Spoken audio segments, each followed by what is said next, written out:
The man standing on my porch held a brown envelope in one hand and asked me to confirm my name before he ruined what was left of my family. Daniel Mercer, he said. I nodded, and he placed the papers against my chest as if he had delivered bad news 1,000 times before breakfast. My son and his wife were suing me for $500,000 because I had refused to pay off her mortgage. I expected anger when I read the complaint. What I did not expect was a proposed settlement requiring me to release my son from every claim connected to Mercer Ridge Builders, the company I had spent 38 years building. A house in Brentwood had nothing to do with my construction company, yet Colin's lawyer had tied them together in the same paragraph. I did not call my son. I did not tear up the papers. I carried them to my kitchen table, poured coffee, and began reading from the first page again. Stay with me, because the mortgage was only the part they wanted me to see. 3 weeks earlier, I had believed my greatest problem was learning how to live alone.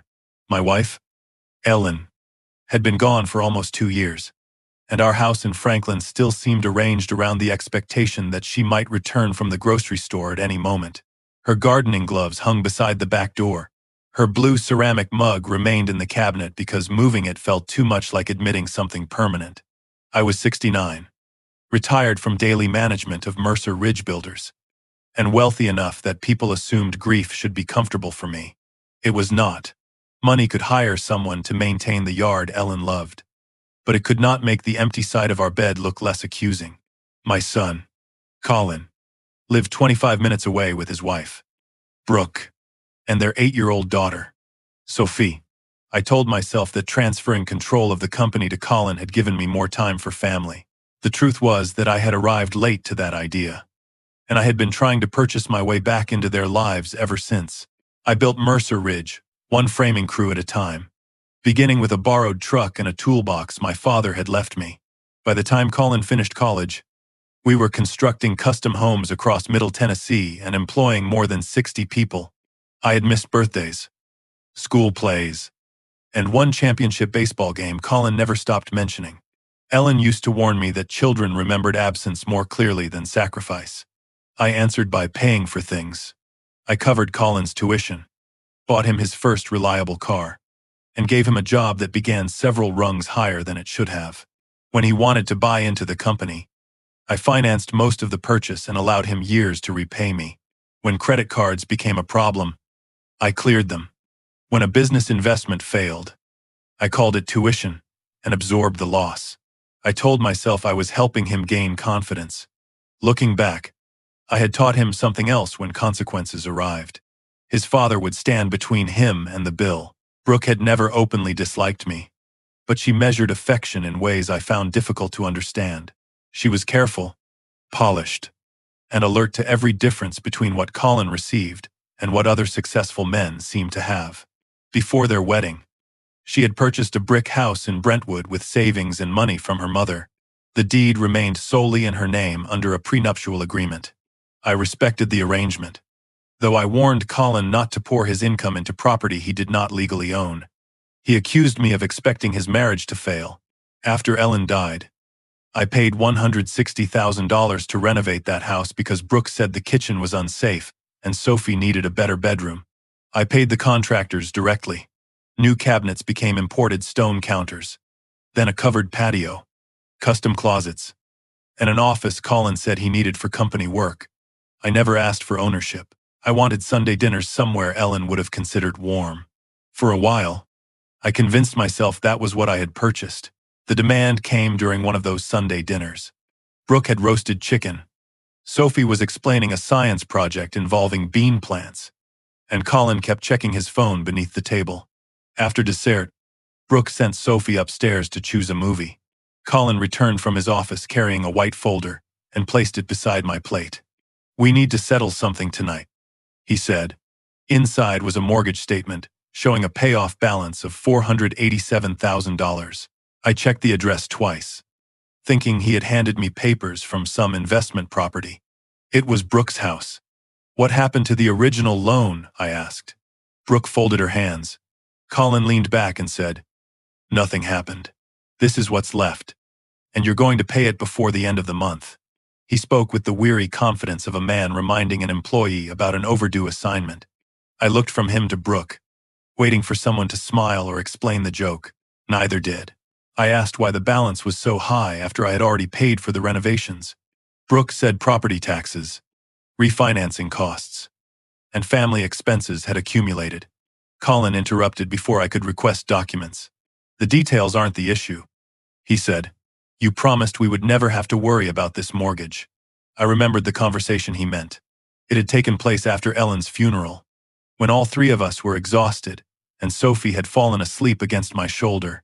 Colin had mentioned that Brooke wanted financial security. I told them I would help eliminate the mortgage once Colin's name was added to the deed.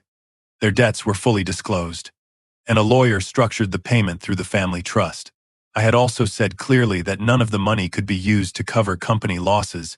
Those were not minor conditions. They were the entire offer. I promised to consider helping under specific terms. I said.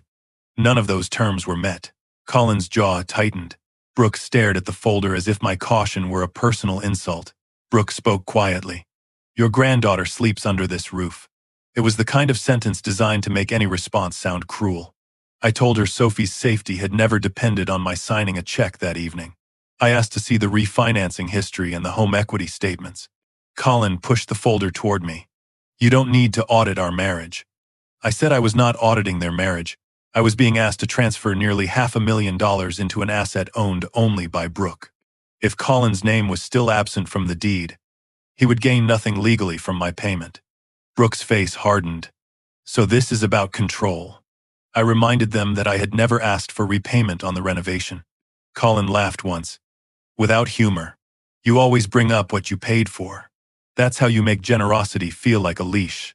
His words struck because there was truth inside them.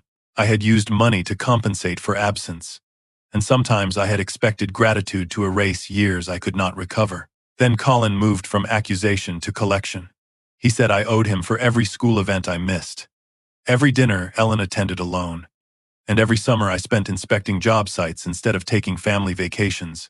You built your whole life on our backs, he said. Now you can make one payment that actually helps us. I felt anger rising, but beneath it was something worse: recognition. He was not asking whether I could help. He had already converted my guilt into a debt and chosen the amount himself. Brooke added that they had made financial decisions because they trusted my word. When I asked which decisions, she glanced at Colin before saying they had kept the house instead of selling it. The answer sounded rehearsed. I closed the folder and slid it back across the table. I will review complete records with my attorney, I said. Until then, I am not paying this mortgage. Colin's expression changed from offended to strangely calm. Then our attorney will explain what your promise is worth. I left without seeing Sophie's movie.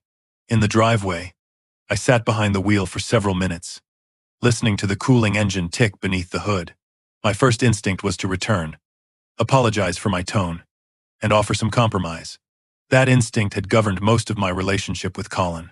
Whenever he pushed hard enough, I confused surrender with reconciliation. This time, something in his final sentence stopped me. He had not threatened to stop speaking to me or keep Sophie away. He had mentioned an attorney as though papers had already been prepared. On the drive home, I called Marianne Cole, who had represented me through land purchases, partnership disputes, and the transfer of company control. I told her my son claimed I had made an enforceable promise. She asked whether anything was written. I said I did not think so. Do not send him a message explaining your position. She warned.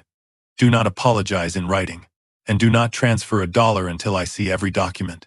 For the next week, Colin called twice and left no voicemail. Brooke sent one photograph of Sophie holding her bean plant project, followed by a message saying, "She keeps asking why Grandpa is upset with us." I typed 3 different responses and deleted them all. Marianne requested the mortgage records through Colin's attorney, whose involvement confirmed that the threat had not been spontaneous. Instead of providing statements, the attorney sent a formal demand for $500,000. The letter claimed Colin and Brooke had relied on my promise when refinancing their home, undertaking renovations, and declining other financial opportunities. That timeline bothered me. I had paid the renovation contractors long before the funeral conversation they cited. I also remembered Brooke mentioning a refinance before Ellen became ill.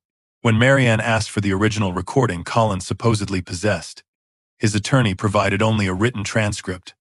According to it, I had said, "I'll make sure you never have to worry about that mortgage again." The conditions that followed were missing entirely. Marianne tapped the page and said, "A transcript is not a recording." Someone chose where this sentence ended. The lawsuit arrived 9 days later. Colin and Brooke accused me of breach of oral contract, fraudulent inducement, and promissory estoppel. Their complaint described me as a controlling father who repeatedly used financial promises to influence family decisions. Some details were exaggerated, but not all of them were false. I had promised support too freely. I had spoken in grand terms after Ellen's death because I wanted to hold the family together. The complaint attached a printed email, supposedly sent from my account, stating that I intended to take care of the house balance when the time was right. I did not remember writing it. The wording sounded close enough to mine to be unsettling. Yet, the page lacked the standard confidentiality footer used by my company email system. The font in the quoted section was slightly narrower than the rest. Marianne noticed it too. She told me not to accuse anyone yet. A careless allegation of forgery could make me appear desperate. We would obtain the original electronic file through discovery and let its metadata answer the question. The proposed settlement was buried behind the complaint. It said I could resolve the matter by paying $500,000 and releasing Colin and Brooke from all existing or potential claims arising from personal transactions, family representations, and activities connected to Mercer Ridge Builders. I read that final phrase 4 times. Brooke's mortgage was not a company obligation. The house had never been pledged to Mercer Ridge. At least not with my knowledge. Colin had purchased operating control 4 years earlier, but I still owned 30% of the shares and held a security interest in the unpaid portion of his buyout. Marianne asked when I had last received complete quarterly statements. I admitted it had been nearly 6 months. Colin always had a reason for the delay: software changes, project closings, accounting staff turnover. I had trusted him because challenging every excuse felt like admitting I had chosen the wrong successor. Marianne closed the agreement and said, "They are not merely asking you to pay a mortgage. They are asking you to certify that there is nothing inside the company worth suing over." The next morning, I drove to the old Mercer Ridge office before most employees arrived. My name remained on the stone sign. Though Colin had redesigned the lobby and moved my photographs into a conference room, I used my shareholder access code to enter the records area. The cabinet containing historical board resolutions was unlocked. Inside, folders stood in labeled rows, but one thin file was missing: the resolution authorizing Colin to negotiate the original stock purchase. It carried my signature, notarized and scanned at high resolution. I remembered because the bank had requested multiple certified copies. The office manager said Colin had borrowed several old documents for a lender review, though she could not remember which ones. I photographed the empty space and called Marianne from the parking lot. She was silent for several seconds before asking me to send the image. Then she said, "Daniel, do not confront him. Not yet." As I ended the call, I looked back at the company I had built and understood that my son's lawsuit was not the beginning of the problem. It was the cover being pulled over something already burning. Marianne scheduled the first meeting with Colin and Brooke 3 days after I photographed the missing file. We met in her office overlooking downtown Franklin, where every chair seemed chosen to prevent comfort. Colin arrived in a navy suit I had bought him for a lender presentation 2 years earlier. Brooke wore cream-colored slacks and held a leather folder against her chest. Their attorney, Stephen Vale, did most of the talking until Marianne placed the settlement language on the table and asked why a mortgage dispute required me to waive claims involving Mercer Ridge Builders. Stephen called it standard housekeeping. Marianne said, "Then remove it." Colin's knee stopped bouncing. Brooke looked at him rather than at her lawyer. Stephen replied that the clause was necessary because my history of using business pressure against family members created uncertainty. I asked Colin what business claim he believed I might bring. He folded his hands and said, "The kind you invent whenever someone refuses to let you control them." I wanted to tell him about the missing resolution, but Marianne had warned me that information was useful only while Colin did not know I possessed it. Instead, I asked for the complete mortgage history and the original recording. Brooke said my demands proved I had never intended to honor my promise. Colin leaned forward and spoke in the calm, injured tone he had learned to use in board meetings. You gave us your word after Mom died. We made plans around it. Now you're hiding behind technicalities because I won't run the company exactly like you did. He said I had spent his childhood absent, then spent his adulthood purchasing the right to interfere. Brooke added that I treated her like a temporary guest in my son's life. Some accusations were unfair, but others found old wounds with embarrassing precision. I admitted I had made mistakes. Colin smiled as if I had conceded the lawsuit. Then fix one, he said. Pay what you promised. Marianne ended the meeting before I lost my temper. In the elevator, I asked why she had not challenged their lies more directly. She said court cases were not family arguments, and truth needed structure before it became useful. They want you emotional, she told me. An angry father makes their story believable. A careful shareholder makes theirs dangerous. That evening, Colin sent the edited audio clip to my sister Ruth and 2 cousins. By morning, 3 relatives had called. The recording contained my voice saying I would make sure Colin and Brooke never worried about the mortgage again, then stopped before I mentioned the deed, the debt disclosure, or the family trust. Ruth asked why I was humiliating my own son over money I could afford to lose. I told her the clip was incomplete. She sighed and said, Daniel, sometimes being right costs more than being kind. I nearly posted a public response, but Marianne made me delete the draft before anyone saw it. The damage did not stay inside the family. A framing contractor who had worked with Mercer Ridge for 20 years called to ask whether the company was stable. One of our largest suppliers shortened its payment terms from 45 days to 30. Colin had apparently told several employees that I was using the lawsuit to force my way back into management. He described himself as the younger leader trying to modernize a company, while its bitter founder threatened everyone's jobs. 2 former supervisors stopped returning my calls. At church, a man I barely knew placed a sympathetic hand on my shoulder and said, adult children sometimes needed freedom from controlling parents. I realized Colin was not simply seeking money. He was building a version of events in which any move I made could be described as revenge. If I inspected company records, I was interfering. If I defended myself, I was attacking his family. If I stayed silent, his story became the only one people heard. For the first time, I understood how efficiently reputation could be used as collateral. 2 days later, a vice president from Cumberland Community Bank called my cell phone. Her name was Elaine Foster, and she had known me since the company's first commercial credit line. She asked whether I had recently reviewed the Mercer Ridge guarantee structure. I told her I had not guaranteed new debt since transferring control to Colin. There was a pause long enough to make the air in my kitchen feel colder. Elaine said confidentiality rules prevented her from discussing an active account without authorization, but she wanted to confirm that my contact information had not changed. I asked directly whether my name appeared on a current guarantee. She repeated that I should speak with company management. Before ending the call, she said, Daniel, have your counsel contact our legal department. It was not an answer, but it was more alarming than one. I called Marianne immediately. She told me not to contact the bank again myself, and asked for every document related to Colin's stock purchase and my remaining security interest. I kept organized records because construction taught me that memory was not evidence. Colin had purchased 70% of Mercer Ridge 4 years earlier through a combination of personal funds, bank financing, and a note payable to me. He still owed more than $800,000 on that note. The agreement required quarterly financial statements, prompt notice of additional secured borrowing, and my written consent before company assets could guarantee obligations above a defined threshold. I had relaxed enforcement after Ellen became ill. Colin sent summaries instead of full statements, then stopped sending even those. I had accepted excuses because fighting with him while his mother was dying felt indecent. Marianne read the agreement and tapped the default provisions. Your rights did not disappear because you chose not to use them, she said, but if he has pledged assets without notice, we need facts before action. She sent formal demands for the missing financial reports and a litigation hold requiring preservation of emails, accounting files, bank records, texts, and device data. We also began reconstructing Brooke's mortgage history through public property records.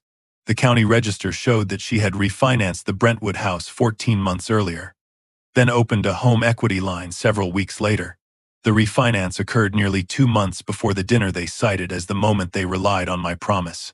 That single date did not end the lawsuit, but it damaged their central story. They claimed my words caused them to keep the house and assume new obligations. Yet the largest obligation had already been created. The records listed a primary loan and a home equity line with a maximum credit limit of $310,000. Marianne asked whether the renovations could explain the amount. I told her no. My company files contained invoices proving I had paid the contractor, cabinet supplier, stone fabricator, electrician, and landscape company directly. Brooke had not financed those improvements. Whatever she had borrowed against the house had gone somewhere else. We requested complete loan statements and closing disclosures through discovery. Colin's attorney responded to our preservation demand with indignation.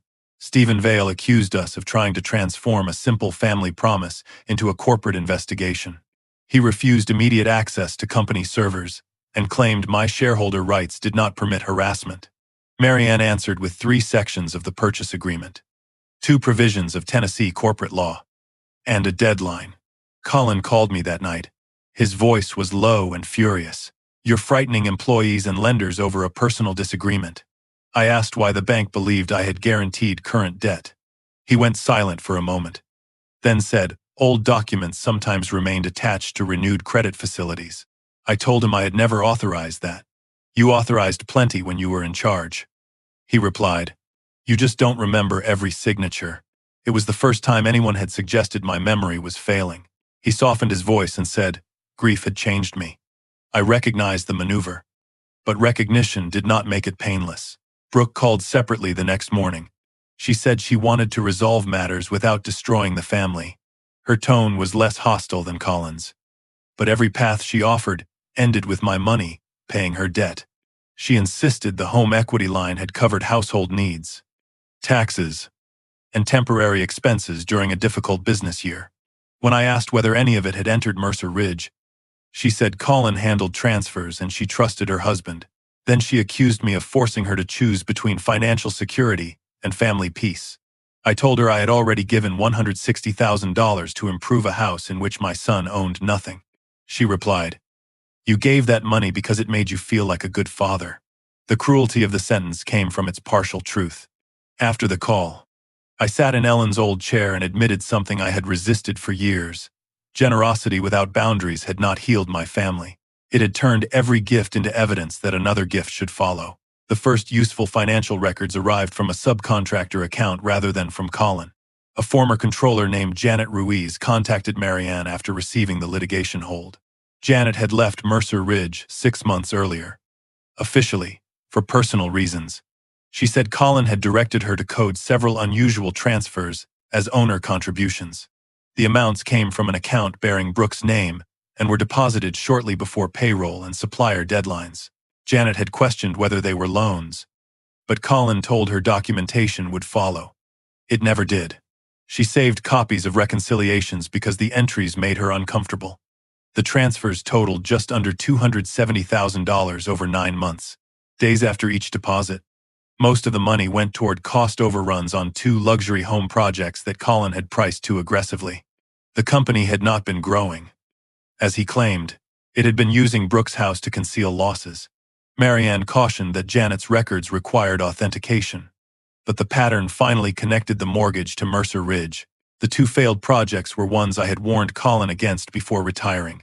He had promised fixed prices while lumber and labor costs were still unstable, believing impressive homes would attract wealthier clients. When overruns appeared, he delayed recognizing them and shifted expenses between jobs. That explained the missing reports and the urgency surrounding Brooke's mortgage. It did not explain why my signature interested the bank. Marianne obtained a public UCC filing showing Cumberland Community Bank held a lien against company equipment, receivables, and contract rights under a recently expanded line of credit. The expansion date was 1 day after Colin requested copies of historical board resolutions from our office manager. I remembered the empty space in the cabinet and felt the facts beginning to form a shape I did not want to see. The old resolution contained my certified signature. A lender extending more credit to a struggling company might have demanded additional personal backing. Colin possessed the signature, the motive, and access to every system needed to reuse it. We did not accuse him. Instead, Marianne served targeted document requests for the original guarantees, loan applications, lender correspondence, board approvals, and electronic audit trails. Stephen Vale objected to nearly everything, arguing that corporate debt was irrelevant to the mortgage promise. Marianne attached his own settlement clause linking the dispute to Mercer Ridge. That was the mistake Colin's side could not undo. They had introduced the company when they demanded my release, and now they could not easily claim it had no connection. Meanwhile, I quietly changed the password on my personal document archive and moved original estate papers to Marianne's vault. I also reviewed every automatic transfer benefiting Colin. There were more than I remembered: insurance premiums, club dues, and a monthly deposit into an account he once said covered Sophie's activities. I canceled nothing yet. Sudden financial retaliation would strengthen his accusation that I weaponized money. For the first time in my life, restraint felt more active than action. The bank's legal department finally responded. They would not provide the full file without formal authority. But they sent Marianne a copy of a notice addressed to me as guarantor. It referenced a commercial revolving line with an outstanding balance exceeding $600,000 and warned that recent covenant violations could trigger personal liability. Attached was a signature page bearing my printed name, my old office address, and a signature that looked perfectly familiar. That perfection was what made it wrong. My handwriting had changed after surgery on my right thumb 3 years earlier.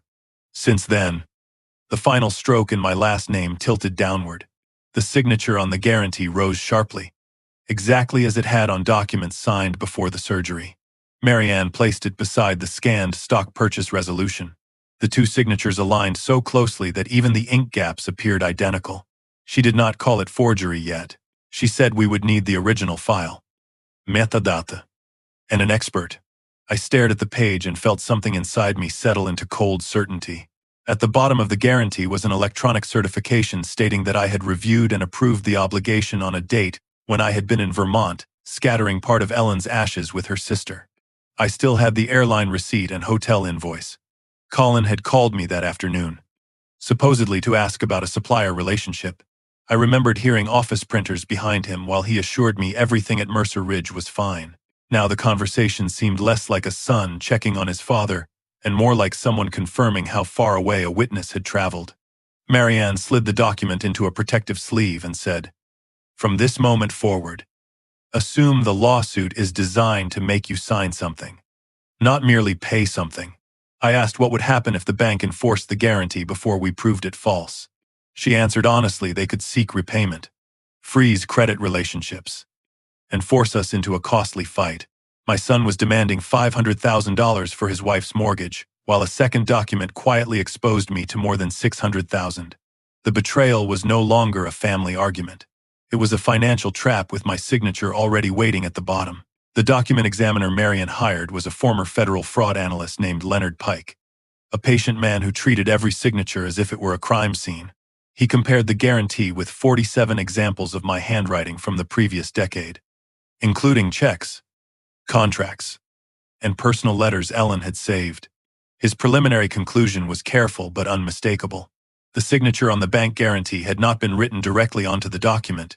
It had been inserted as an image, most likely taken from the missing board resolution. The microscopic gaps, pressure marks, and pixel pattern matched the scan too precisely to be coincidence. A digital forensic specialist reached a similar conclusion about the file itself. The guarantee had been assembled on a Mercer Ridge computer assigned to Colin's executive office, then converted into a PDF several hours before the electronic certification claimed I approved it. Marianne warned me that preliminary reports were not courtroom victories. But I no longer needed a judge to tell me what my son had done. The bank file revealed more than a false signature. Colin had represented that I remained an active strategic advisor and that my personal assets supported the company's expanded credit line. He included an outdated financial statement showing the value of my home, investment accounts, and remaining ownership interest. The statement had been prepared years earlier for a legitimate loan and was never intended for the new facility. Someone had changed the date and removed a page explaining its limited purpose. Elaine Foster told Marianne that the bank had relied heavily on my supposed guarantee because Mercer Ridge's recent project losses made the expansion difficult to approve. Without my name, the bank would likely have reduced the line instead of increasing it. Colin had not merely copied my signature to simplify paperwork. He had used my reputation and property as a bridge over losses he did not want anyone to see. The company appeared stable because my assets had been placed behind it without my knowledge. Brooke's complete mortgage records arrived through discovery soon afterward. The numbers told a story she and Colin had avoided telling. The original house loan had been manageable. The refinance increased the balance, and the home equity line added another $310,000 of available debt. Within 6 months, more than $270,000 had moved from Brooke's account into Mercer Ridge. Smaller withdrawals paid credit cards, private school tuition deposits, and a lease on a luxury SUV Brooke had described as a company benefit. The largest transfers corresponded exactly with payroll emergencies and supplier demands on Colin's 2 failing projects. Brooke had not borrowed against her house because I promised to rescue her. She had borrowed because Colin convinced her the business needed temporary help. He then assured her I would eventually erase the debt. When the company failed to recover, the mortgage became the visible problem. But the true loss had already occurred inside Mercer Ridge. I asked Marianne whether Brooke could honestly have believed my promise was unconditional. She placed a series of text messages on the table. Most were between Brooke and Colin.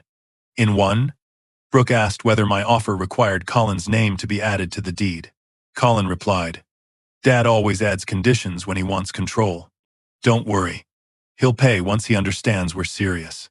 In another, she asked when the company would return the money taken from the home equity line. Colin wrote, "Before the bank review.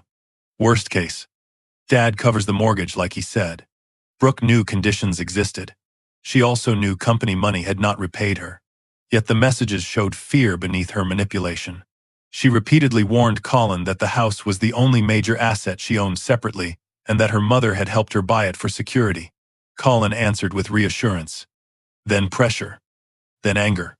Brooke was not innocent, but she had been trapped by a lie her husband kept expanding. The discovery that hurt most was not that Brooke had feared losing her house. It was that Colin had used my guilt as a business strategy. Marianne recovered an internal email he sent to Stephen Vale 6 weeks before the Sunday dinner. Colin wrote that I was emotionally vulnerable since Mom's death and would probably pay if the demand was framed around Sophie's stability. He suggested beginning with a family conversation before sending anything formal, because I responded better to obligation than confrontation. Stephen cautioned that an oral promise might be difficult to enforce, especially if conditions were stated. Colin replied that they only needed enough pressure to reach a confidential settlement. The lawsuit had not emerged after I broke a promise. It had been considered before they asked me to pay. The dinner, Brooke's appeal about Sophie, and Colin's speech about my absence had not been spontaneous expressions of pain. They had been parts of a planned negotiation. Until then, I had assumed Brooke was the driving force. She owned the house, guarded her financial security, and had always regarded my money as a family resource waiting to be distributed. Colin often appeared embarrassed by her demands. I now understood that embarrassment had been camouflage. He told Brooke I had made an unconditional promise. He told me Brooke was panicking and forcing him to act. He told employees I was attacking the company. He told the bank I remained involved and had guaranteed its debt. Each person received a different version designed to protect Colin's image as the reasonable man caught between difficult people. The mortgage lawsuit allowed him to replace money borrowed from Brooke's house, settle the company's hidden shortage, and obtain a release covering the forged guarantee. The same $500,000 would solve 3 problems at once, provided I signed before anyone compared the timelines. Marianne and I reconstructed the plan on a whiteboard in her conference room. Colin's fixed-price projects began losing money. Instead of reporting the losses, he borrowed against Brooke's home. When that money ran low, he expanded the company line using my forged guarantee. The bank scheduled a deeper covenant review, increasing the risk that both sources of hidden support would be exposed. Colin then revived my old offer and turned it into an unconditional promise. If I paid the mortgage, Brooke's house would be restored. Colin could move funds between accounts, reduce visible pressure, and present the bank with cleaner numbers. If I also signed the broad release and confirmed prior company signatures, The forged guarantee would become harder for me to challenge. The lawsuit was not merely aggressive. It was a mechanism for converting my money and silence into proof that Colin's previous actions were authorized. I wanted to call him that night and ask whether he had ever once considered what the forgery could do to me. Marianne refused to let me. She said a confrontation would warn him which documents we possessed and give him time to coordinate stories, delete files, or move company assets. You are still thinking like his father, she said. He is thinking like a defendant who believes he can make you pay before you understand the case. Her words sounded harsh, but I knew she was right. I had spent 40 years solving Colin's problems before he felt their full weight. When he wrecked his first car, I handled the insurance and bought another. When he lost money in an investment, I called it experience. When he mishandled company negotiations, I repaired the relationships without telling the board. He had learned that failure was temporary because I quietly removed its evidence. That realization forced me to examine my own role without accepting blame for his choices. I had loved Colin, but I had often loved him in the easiest way available to me. Writing checks required less vulnerability than admitting I had missed too much of his childhood. Giving him authority at Mercer Ridge allowed me to feel like a generous father while avoiding the harder work of teaching him patience. I ignored late financial reports because demanding accountability felt like withdrawing trust. After Ellen died, I made broad promises because I feared the family would drift apart without her. Colin did not forge my signature because I failed him, but my habit of rescuing him created an environment where he expected rescue as a natural law. For the first time, I understood that refusing the mortgage was not an act of revenge. It was the first honest boundary I had set in years. Marianne proposed a strategy that felt dangerous precisely because it required patience. We would tell Stephen Vale that I was willing to consider a substantial settlement to preserve the family and avoid damage to Mercer Ridge. We would not mention the expert reports or accuse Colin of forgery. Instead, any settlement discussion would require complete financial disclosure. The original recording, native email files, mortgage statements, bank correspondence, company ledgers, and all documents carrying my signature. We would insist that payments go directly to verified lenders and that each party certify the authenticity of every document submitted. Colin would believe I was preparing to surrender, to collect the money and release. He would have to produce the records he had been hiding or refuse and reveal that the mortgage was never the true purpose. Marianne called it giving him a door large enough to walk through while making sure the floor on the other side belonged to us. Our response unsettled Colin more than an accusation would have. Stephen accepted mediation quickly but objected to several disclosure conditions. He claimed the business records were burdensome and unrelated. Marianne answered that no release involving Mercer Ridge would be discussed without them. Colin then called Ruth and told her I had finally agreed to do the right thing but was punishing him with unnecessary paperwork. By the next day, 2 relatives congratulated me for ending the feud. I let them believe it. I also stopped visiting the office, knowing Colin would interpret my absence as defeat. Through Marianne, I exercised only formal shareholder rights and avoided direct instructions to employees. It was the hardest kind of discipline. Every instinct urged me to protect the company, reassure the staff, and confront the man using my name. Instead, I watched Colin grow confident enough to believe that pressure had worked. Then the retaliation intensified. An edited version of the mortgage recording circulated among senior employees, followed by an email from Colin claiming I had threatened to withdraw support unless he surrendered management control. A major client postponed signing a custom home contract worth several $1,000,000. One supplier placed Mercer Ridge on cash-on-delivery terms. The company's controller warned that payroll might become difficult within 6 weeks. Colin blamed my legal demands and told the board that my interference had created a crisis where none previously existed. 2 directors requested a meeting to discuss limiting my access to company information. Although the purchase agreement protected my rights, the value of those rights was shrinking with every lost contract. If the company collapsed before we reached mediation, my remaining shares and the unpaid buyout note might become nearly worthless.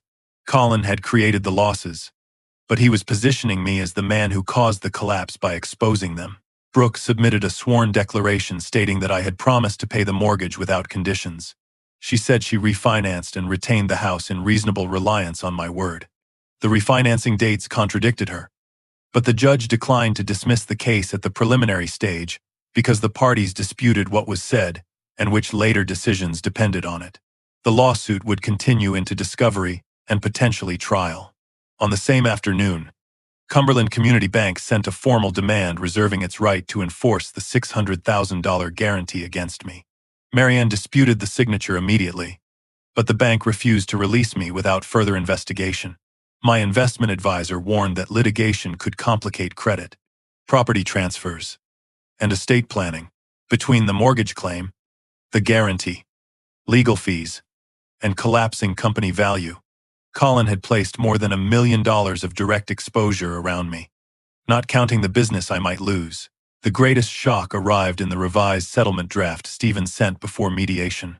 The payment remained $500,000, but the release language had been expanded. It required me to acknowledge that all prior signatures, approvals, guarantees, and corporate authorizations bearing my name were valid and enforceable. It also prohibited me from challenging any lender document executed before the settlement date. Marianne read the clause aloud, then placed the forged guarantee beside it. The purpose was undeniable. Colin did not only want my money, he wanted me to transform his forgery into my admission. If I signed, the bank could use my own settlement against me. If I refused, he would continue the lawsuit while the company bled contracts and credit. Marianne asked whether I was prepared to let Mercer Ridge fail rather than certify a lie. I looked at the name on the guarantee, the name on the building, and the name I had given my son. Then I said, "Set the mediation. Let him believe I'm ready to sign." The mediation took place in a private suite above a law office in Nashville, far enough from Mercer Ridge that no employee would see us arrive. Colin came in smiling, carrying the confidence of a man who believed time and pressure had finally done their work. Brooke sat beside him but looked pale, her attention fixed on the leather portfolio in front of her. Stephen Vale opened with a speech about preserving family dignity and avoiding public damage. Marianne listened without expression. I said little. When Stephen asked whether I was prepared to make a serious offer, I slid a written proposal across the table. I would consider paying up to $500,000 directly to verified lenders, but only after complete disclosure of every mortgage, home equity draw, company transfer, guarantee, board authorization, and electronic communication related to the debt. Each party would certify that all documents were authentic. Colin glanced at the first page, then relaxed. He thought the amount mattered more to me than the conditions. During the first break, Colin followed me into the hallway. "You should have done this at dinner," he said. "We could have saved everyone months of humiliation." I asked whether saving the family required me to confirm every old company signature. He lowered his voice and told me lenders needed certainty because my legal campaign had created unnecessary instability. "Nobody is asking you to lie," he said. "Just stop pretending you were never involved." I looked at him for several seconds and saw the boy who used to wait at the window when I missed dinner, then the executive who had copied my signature to protect himself from failure. I said, "Bring the original documents, and certainty will take care of itself." He mistook my calm for surrender. Before returning to the room, he placed a hand on my shoulder and said he was glad I had finally chosen family over pride. I let him believe those words had landed where he intended. Our proposal triggered document production faster than months of ordinary demands. Colin wanted the payment badly enough to accept a schedule requiring native electronic files rather than printed copies. The original audio recording arrived first. A forensic technician played it through speakers in Marianne's conference room. My voice said exactly what the edited clip had omitted. "I'll help with the mortgage after Colin is added to the deed. After I see every debt, and only if none of this money is being used to cover company losses." Brooke's voice answered, "That's fair." Colin's voice followed, lighter and less guarded than I remembered, saying they would gather everything. The public version had cut the recording 3 seconds before those conditions. It was not a misunderstanding or a difference in memory. Someone had removed the part that destroyed their claim. Marianne sealed copies, documented the file history, and said the chain of custody was now strong enough for court. The native email file was worse for Colin. The message attached to the lawsuit appeared to say I would take care of the house balance when the time was right. Metadata showed the file had been exported from Colin's account, not mine. and altered before conversion to PDF. The original email contained another sentence, provided the ownership and debt conditions we discussed are completed first. A version history showed that line deleted 6 days before the complaint was filed. Stephen Vale claimed he had received the document from his clients in printable form and had not known it was edited. Marianne did not accuse him of misconduct. She simply asked that he preserve all communications regarding its preparation. For the first time, Stephen stopped sounding like Colin's advocate and began sounding like a lawyer protecting himself. He requested a private meeting with his clients. Brooke emerged from it with red eyes. Colin emerged angry, though he continued insisting that the deletions merely removed confusing language. The mortgage records confirmed the rest. Brooke had refinanced before the dinner, borrowed heavily against the house, and transferred most of the home equity funds into Mercer Ridge. During the second mediation session, Marianne placed the bank statements beside Janet Ruiz's reconciliations. Every major transfer from Brooke's account matched a company cash emergency. Payroll cleared. A supplier received partial payment. Cost overruns disappeared from one project report and reappeared under another code. Brooke stared at the pages as though seeing her own name in a foreign document. She said Colin told her the company would repay the money within 90 days. Colin answered that she knew every investment carried risk. Investment, she said. You called it temporary. His face hardened. He reminded her that the house had increased in value because of improvements my money funded.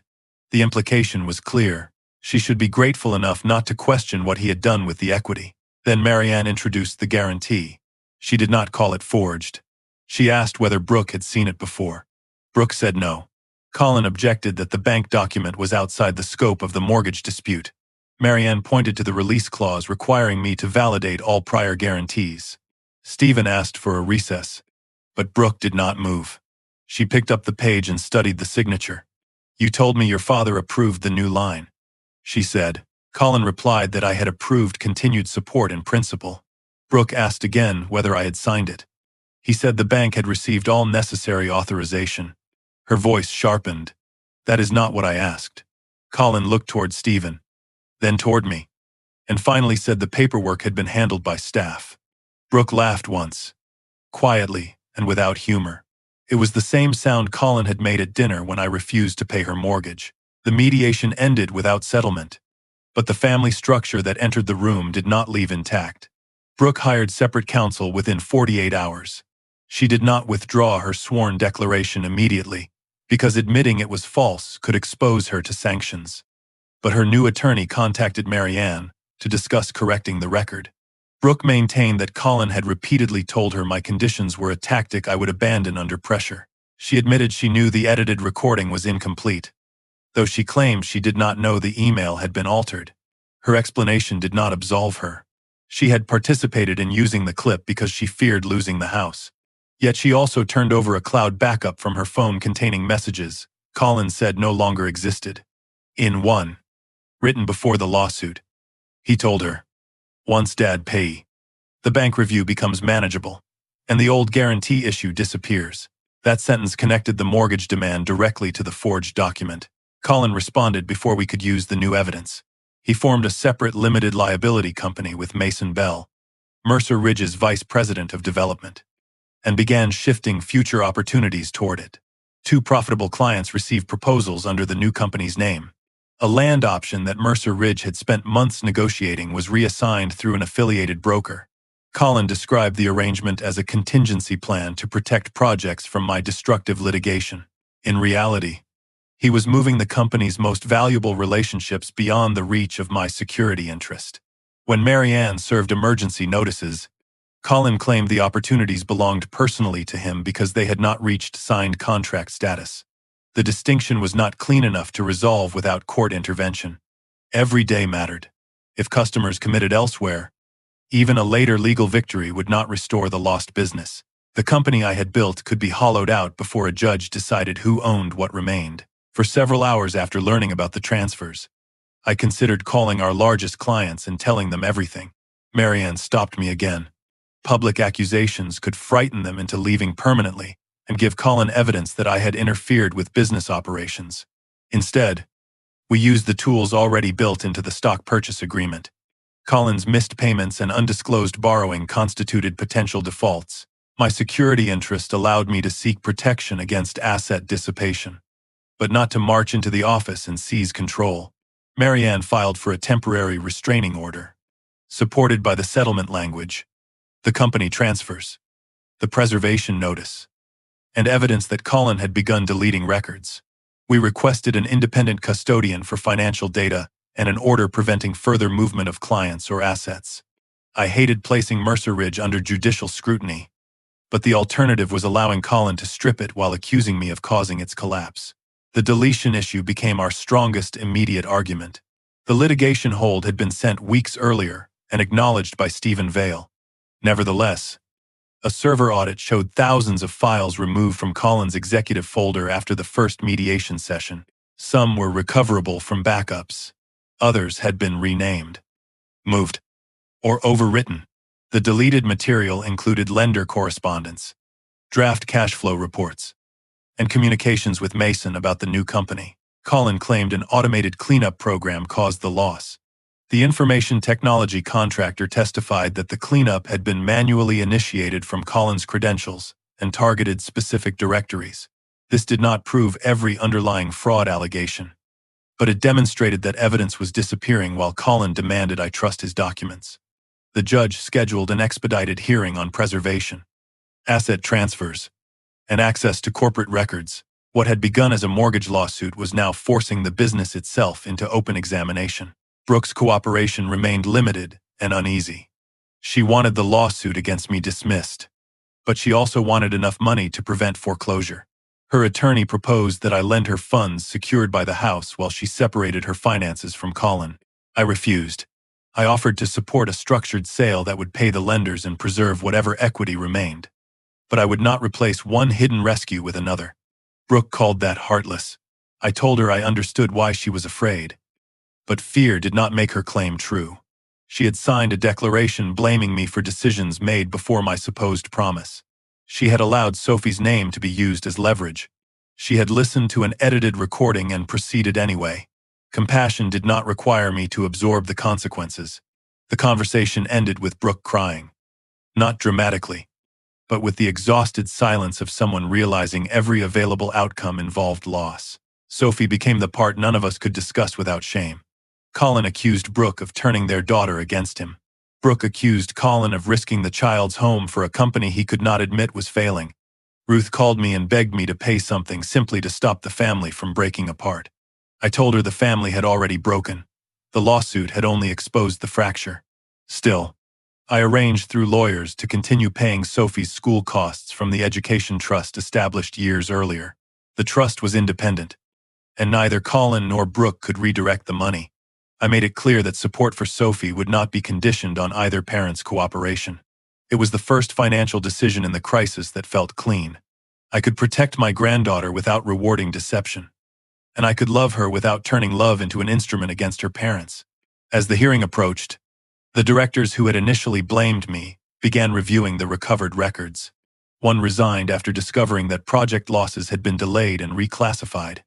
Another contacted Marianne privately and admitted Colin had presented selective financial summaries.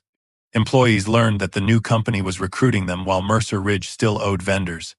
Mason Bell stopped answering Colin's calls after receiving a subpoena and hired his own attorney. The coalition Colin had built depended on his ability to present himself as the competent son, defending the business from an unstable father. Once the documents surfaced, that image weakened quickly, yet I took no satisfaction in watching it happen. Every exposed lie reduced the chance that Mercer Ridge would survive intact. Winning control of a damaged company was not victory. It was simply choosing which losses could still be contained. The night before the hearing, Colin came to my house without calling. He stood beneath the porch light holding a settlement agreement and the silver pen Ellen had given me on the company's 25th anniversary. I did not ask how he had obtained it from my old office. He said the bank was prepared to wait if I paid Brooke's mortgage and signed the acknowledgement of prior guarantees. In return, he would dismiss the lawsuit, stop the new company transfers, and tell everyone our dispute had been a misunderstanding. "You can end this tonight," he said. I asked whether he had copied my signature. He looked past me into the house and answered, I did what I had to do to protect what you built. That was the closest he came to admitting it. He placed the agreement on Ellen's old table and offered me the pen. I read every page while Colin watched. The release still required me to certify the guarantee. It also waived objections to the asset transfers and protected him from claims arising from altered documents. He had added one concession: Sophie's education trust would remain untouched. He believed that would make the rest acceptable. For a moment, I imagined signing. The lawsuit would disappear. The bank might retreat. Brooke could keep the house. Colin might preserve the company. Our relatives would say the family had healed. But the peace would depend on my agreement that a forged signature was real and that stolen authority became legitimate if it protected enough people. I set Ellen's pen beside the document. You did not protect what I built, I said. You used it as permission. Colin's face tightened. I pushed the agreement back across the table. Tomorrow. Explain my signature to the judge. The hearing began at 9 on a gray Thursday morning in Williamson County Chancery Court. Though by 8:30 every important person in my life had already chosen where to sit. Marianne and I took the right side of the courtroom. Colin sat across the aisle with Stephen Vale, his shoulders squared beneath a charcoal suit, while Brooke sat several feet behind them, beside her new attorney. She did not look at her husband. Elaine Foster represented Cumberland Community Bank, and two Mercer Ridge directors sat near the back with Janet Ruiz and the information technology contractor. Colin had spent months describing the case as a simple dispute over a father's broken promise. By the time the clerk called our names, the courtroom contained a bank guarantee, a disappearing corporate archive, a failing company, an altered recording, a modified email, and $500,000 demanded from a man whose signature had been copied before anyone asked him to pay a mortgage. Stephen began by arguing that the corporate issues were distractions designed to avoid my moral and legal obligation. He played the edited recording, the same shortened clip Ruth and our relatives had heard, and described the promise as clear, personal, and unconditional. Marianne allowed it to finish before asking that the original file be played. My voice filled the room again, but this time it continued past the convenient stopping point. I'll help with the mortgage after Colin is added to the deed. After I see every debt, and only if none of this money is being used to cover company losses. Brooke's voice followed, That's fair. Colin's face remained still, but his left hand tightened around a pen. Marianne then displayed the refinancing date, which occurred nearly 2 months before the conversation. The home equity line also predated the promise they claimed had caused their reliance. Their largest financial decisions had already been made. The edited clip had not preserved a misunderstanding. It had removed the conditions and reversed the timeline. The native email came next. Marianne showed the court the original sentence stating that my assistance depended on ownership and debt conditions, followed by the version attached to the lawsuit with that sentence deleted. The forensic specialist explained the metadata in plain language. The altered file had been exported from Colin's account, edited, and converted to PDF shortly before the complaint was filed. Stephen objected that no one could prove Colin personally made the change. Marianne agreed that the deletion alone did not identify the hand on the keyboard, then introduced the litigation correspondence in which Colin's side refused to provide the native file, while relying on the printed version as evidence. The judge asked Stephen whether he had known the document was incomplete.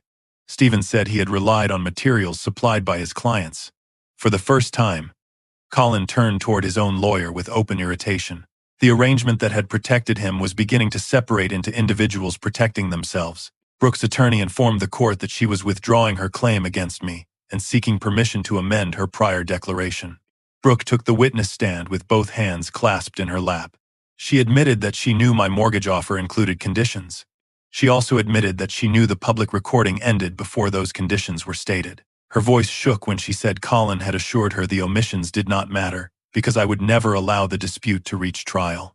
She believed pressure from relatives, lenders, and employees would force me to settle.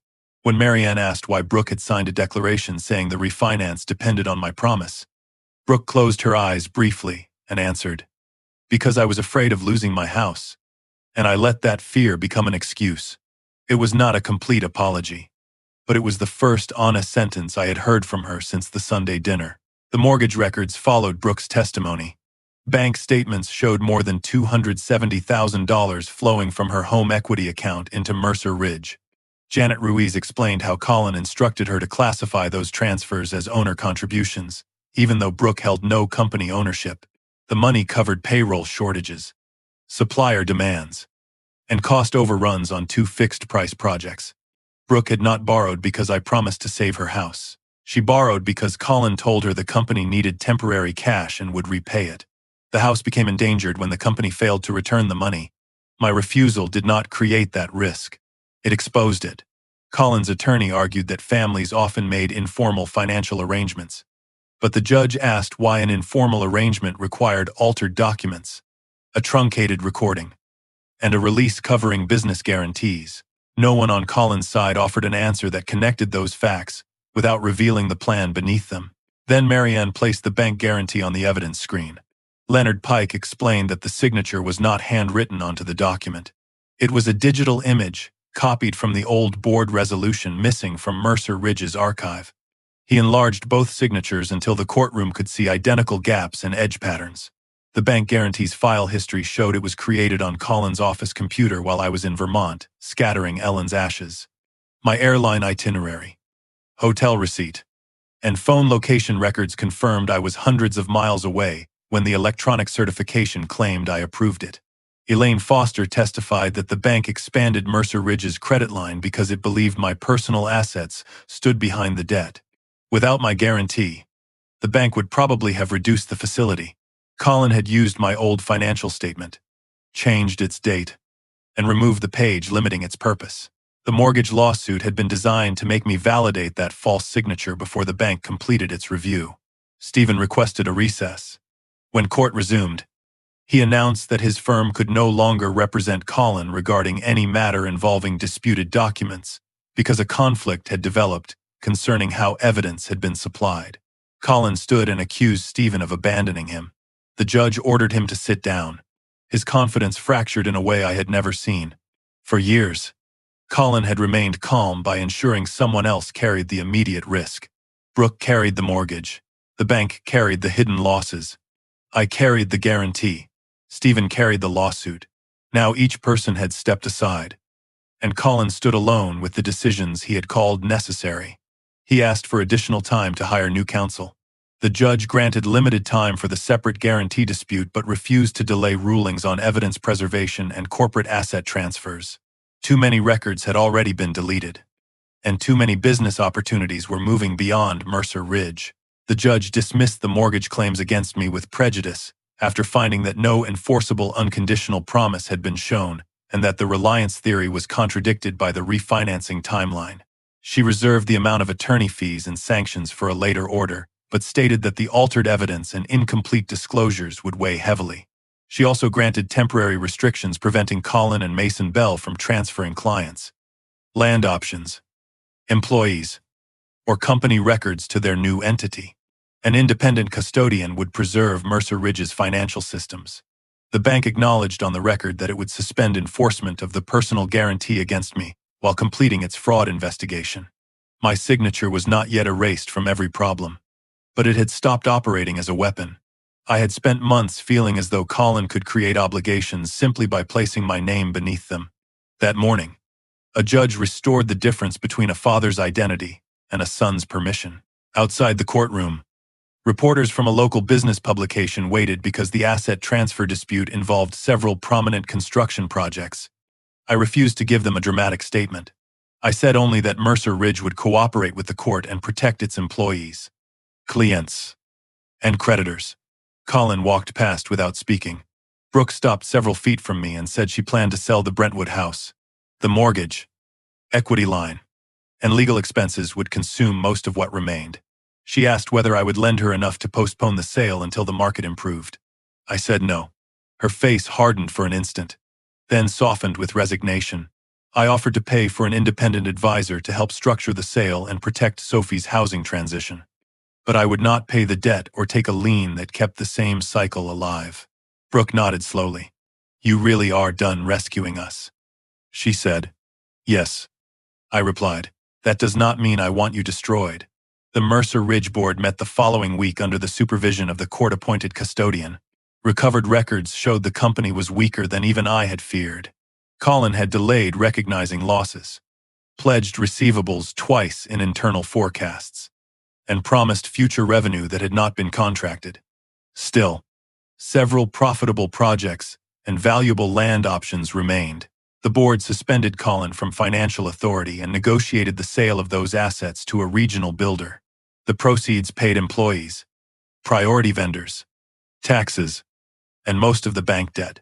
My remaining equity shrank dramatically, and a large portion of Colin's unpaid stock purchase note became uncollectible. The company name survived only on a smaller renovation division acquired by two longtime managers. I did not reclaim the chief executive office. I did not stand in the lobby and announce victory. Saving the sign while sacrificing everyone beneath it would have repeated Colin's mistake in a more respectable suit. The bank referred the forged guarantee and altered financial statement to law enforcement. Colin later entered negotiations through a new attorney. I was not invited to control the criminal process. Nor should I have been. My evidence established what happened. But punishment belonged to institutions larger than my anger. In the civil matters, Colin agreed to surrender most of his remaining shares, repay funds if future assets allowed, and accept responsibility for document destruction and unauthorized transfers. He lost his management position. The new company collapsed before launching, and several professional contacts ended their relationships with him. He was not led away in handcuffs from the courthouse, and I did not need him to be. The consequence he feared most was already visible. He could no longer present himself as the misunderstood successor protecting a family legacy. The documents showed that the legacy had become something he was willing to mortgage, forge, and blame others to preserve. Brooke sold the house 6 months later. After the primary mortgage, equity line, commission, and legal costs were paid, she kept far less than the amount her mother had once helped her build. She rented a smaller townhouse near Sophie's school and began divorce proceedings. Colin moved into an apartment outside Nashville. Their marriage had survived financial stress, secrecy, and mutual pressure until the guarantee revealed that Colin had placed Brooke's house and my assets behind the same failing business without telling either of us the full truth. Brooke remained responsible for her part in the lawsuit, but I stopped treating her as the architect of everything. She had been both participant and target. We communicated only about Sophie, usually through a parenting application their lawyers recommended. Trust did not return because facts were finally admitted.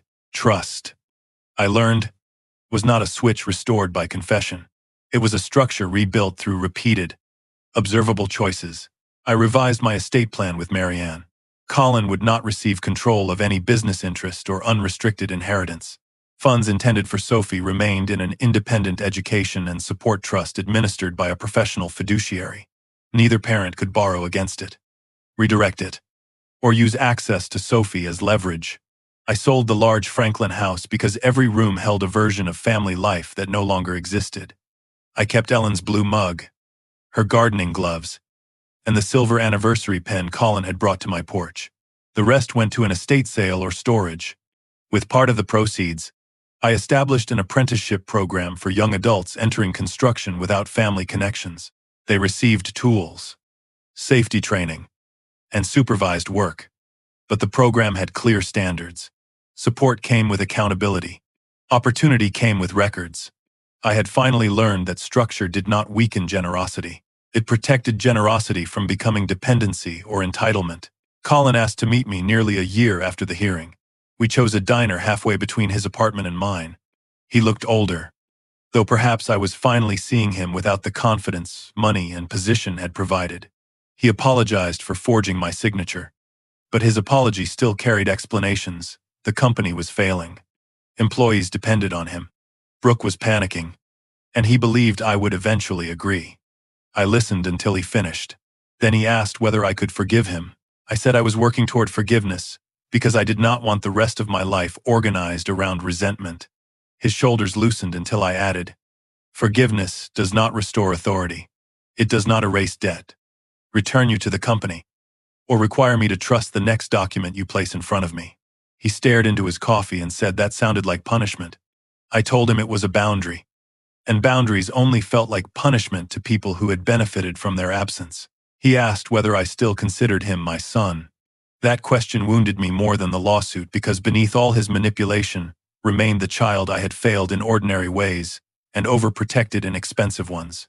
I told him he would always be my son, but I would no longer prove that love by preventing consequences. We agreed to meet again in 3 months, without lawyers, money requests, or company discussions. I did not promise the relationship would heal. He did not ask me to invest in his next plan. When we stood to leave, he hesitated before saying Sophie missed having breakfast with both of us. I said I would arrange something through Brooke. It was not reconciliation, but it was honest enough to hold.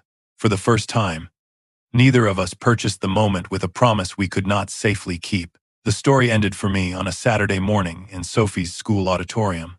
She had built a model greenhouse with a timed watering system, and she explained every wire with Ellen's patient seriousness. Brooke sat several seats away.